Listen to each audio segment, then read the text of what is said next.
Hey, good morning, everybody. Glad to have you with us on this finally Friday morning. So, one story I want to talk about this morning: 6 more states have now decided they are going to restrict what people can buy with SNAP benefits.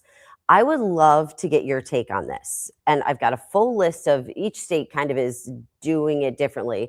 Does not apply in New York State right now, but there are states across the country that are doing this. So, some of the things that some states are restricting: soda, candy, some kinds of desserts. So we're going to talk about that. Love to know what you think. Stand by while we join in our TV viewers.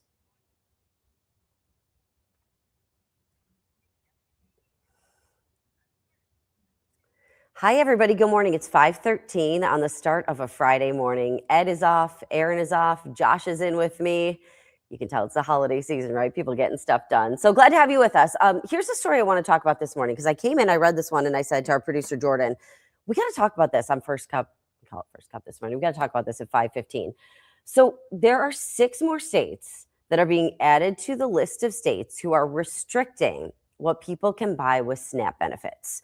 So right now, New York not included here. You can still buy everything you've always been able to buy with your SNAP benefits. But let me just give you an idea of what some of these states are restricting. A lot of it is processed food, a lot of it is junk food.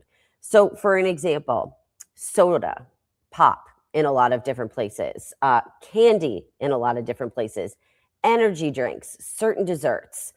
So, we're going to talk about that coming up. I'd love to know what you think about it. Would you like to see that here in New York State? Or what do you think? Should people just be able to live their lives, get whatever they want? So I'm going to let you guys put your comments down. We're going to talk about that. First, let me give you some of today's top stories. So this morning, New York's top lawyer still not facing charges. A grand jury declined to bring forth an indictment against Attorney General Letitia James. A separate grand jury came to the same conclusion last week. James previously pleaded not guilty to mortgage fraud charges, but the case was dismissed with the judge determining the prosecutor was serving without proper authority. In hours, a popular grocery chain opening its second location in Western New York, Trader Joe's, opening at the Eastgate Plaza on Transit and Clarence. It's in the old Applebee's. There'll be a ribbon cutting just before 9, and there'll be giveaways and samples throughout the day. All right, so I see a lot of people who are kind of chiming in about this, and a lot of people saying that they agree. So again, New York not on this list. This is from the USDA Food and Nutrition Service, and it kind of talks about the states that have these waivers that they're doing these different restrictions. So Arkansas, for example, just give you an idea here, restricts the purchase of soda, fruit and vegetable drinks with less than 50% natural juice, unhealthy drinks and candy. Colorado, soda drinks, which of course, I keep saying soda because I'm reading it, pop. Florida, restricts the use of soda, energy drinks, candy, and prepared desserts. So it's so interesting to me because, again, these are one of those things where I feel like, especially in my role as a journalist, you got to look at both sides, right? So part of me says, okay, I could see why some people might support that. The other part of me says, prepared desserts. What if my kid has a birthday? I can't buy a cake. Or what if my one treat for myself each day is a diet soda? I can't buy that. So I see both sides. I want to pull up what some of you are saying because I think that a lot of people are talking about this. Amy says she thinks it should be limited, not restricted. Okay, I could see that. So maybe you have a limit on the unhealthy process, whatever sort of thing that you're purchasing. There's a limit there, but not a total ban. Lori says she totally agrees with this. Linda says, I remember when those things used to be restricted years ago. Jacqueline, I have a second job as a cashier. I've seen people spend over $100 on just pop, candy, chips. Grace, I think it's a good idea. Only food, not junk food. Cindy, I believe there should be more of a look at who's getting them. As far as tax SNAP benefits, that taxpayers deserve that. Julie, see, this is kind of what I am. It sounds controversial. Who makes a decision as to what's what you're able to purchase? I kind of feel that way only because I also see, how about the mom with the little kid who's in the grocery checkout line and all of the candy is there. And then you have to say to your kid, no, you can't have a candy bar. I hate that. I see that side of it. That's one of the joys of being a kid. Every now and then you talk your mom into getting you something special at the grocery store. And if mom's not able to do that, that makes me sad for that family. Vet says, good morning. Parents of small children need little snacks, and it's awful. They don't care. See, I'm kind of with you, Vet. Like, I feel that every now and then it's okay to treat yourself. So maybe back to Amy's point, a limit, but not a restriction. And Grace says, well, you would bake a cake.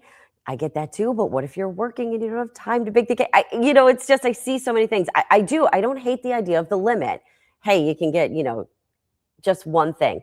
Julie says, oh boy, is this opening up a huge can of worms? Jacqueline says, I see both sides. This is a really tough one.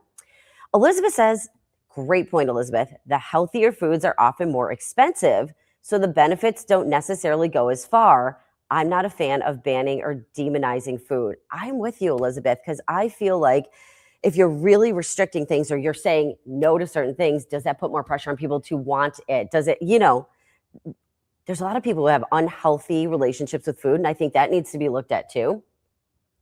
Cindy says kids need to listen to their parents when they're not allowed. Yep, that's probably true. Marie says, I agree with my restrictions. My kids didn't get candy every time because I couldn't afford it at times either. Totally get that. But I guess the other point too is that then at times they did. So what if this mom can't afford it ever?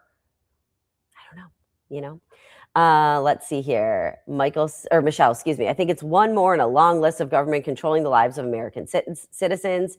And Castella saying the government should have no say on what you eat. So yeah, I just think this is I knew this was going to be a talker. I knew this was something a lot of people would have something to say about. We'll talk about this again at 8 o'clock on Second Cup.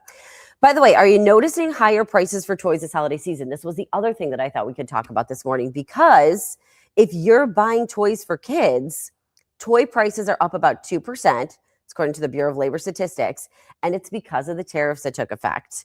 Many of them, as you can imagine, made overseas, sold in the U.S., so the tariffs apply. So we're going to talk about this too, coming up at 8 o'clock on Second Cup. We'll also take a look later in the show at some of the top toys that kids are into this season. Some of them are real classics, and others you're kind of thing to say, oh, I'm not sure if I'm aware of that if you don't have kids in your lives. So thanks so much for joining in on this conversation. I knew that this would be a good one. All right, coming up in our next half hour, we're going to introduce you to some neighbors graduating from a special program in Buffalo. But first, Josh is in for Aaron tracking your 7 weather forecast. He's got our weekend forecast after the break.